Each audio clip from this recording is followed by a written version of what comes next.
Now let's bring in a man who was in the chamber last night, Republican Senator from Alabama, Tommy Tuberville. Senator, I was, of course, watching very closely, and I saw you get some airtime there when the president was on his way in and also on his way out. I just got to ask you, what was it like being there on the floor in the chamber for that long, verbose State of the Union?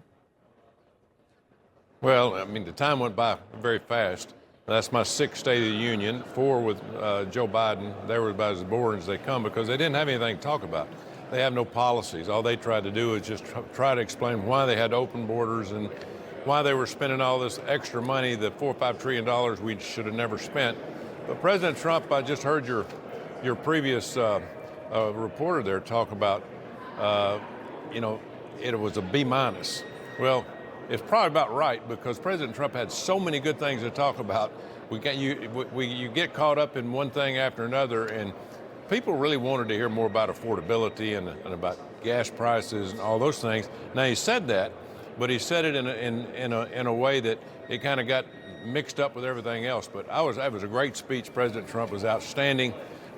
Again, I'm glad we had that much to talk about. Hope we have that much to talk about next year, but we got a lot of hard work to do to take back or keep the Senate and the House going into the election year. Well, Senator, what would your message be? If you could add on to that, the affordability message, what would you say? Well, I'd look to the Republican Party and say, listen, you've worked with me quite well. We've got the one big, beautiful bill done. We got a lot of people, our nominations through, but we need to do more. And we need to do more because the Democrats, or I call them the Commocrats, they're going to continue to fight and delay everything. We're not going to get anything done between now and November next year simply for the fact that we can't get 60 votes in the Senate. And so bust the filibuster and let's get on with the show and do something for the American people. I keep hearing, well, it's a tradition in the Senate. We don't work for the Senate. We work for the American people. This is a different country. We have 15 states in this country that are totally blue that are going to cheat like heck in the elections. And if we don't do this Save America Act, this country is going to be in trouble again because they're going to be after Donald Trump like you've never seen if they take back Congress and possibly even the Senate in November. Senator, maybe a cloud hanging over the State of the Union a bit was the uncertainty about what's going to be happening in Iran. Now, of course, you're a member of the Armed Services Committee, so I did want to ask you about what the president specifically said about Iran. Listen.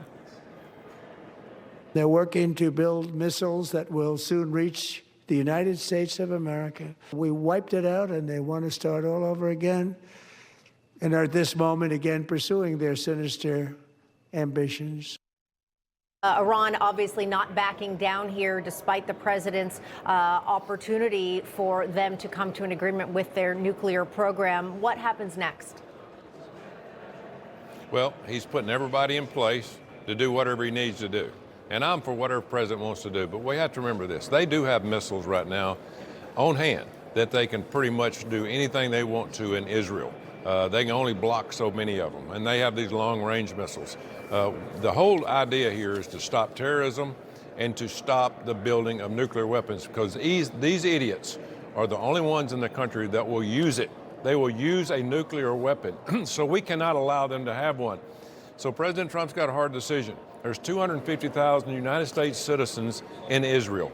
And we know that if we were to hit them, those missiles are going to take off and go straight to Israel and other places where we have Americans. So, again, this is not Venezuela going in after a Maduro.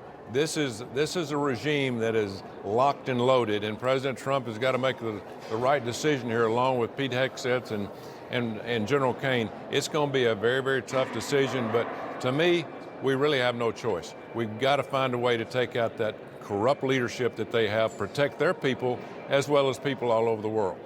Well, Senator, we got to leave it there real quick. To understand it's your granddaughter's first birthday, correct? Rosie Grace, 1 year old today, and we're proud of her. I remember I had to go last year to the hospital back in Auburn with the birth of her, so we're very proud of her, and we'll have a big birthday party. I already had one. We'll have a couple more. Happy birthday, Rosie Grace. All right, Senator. Always a pleasure. Good to see you.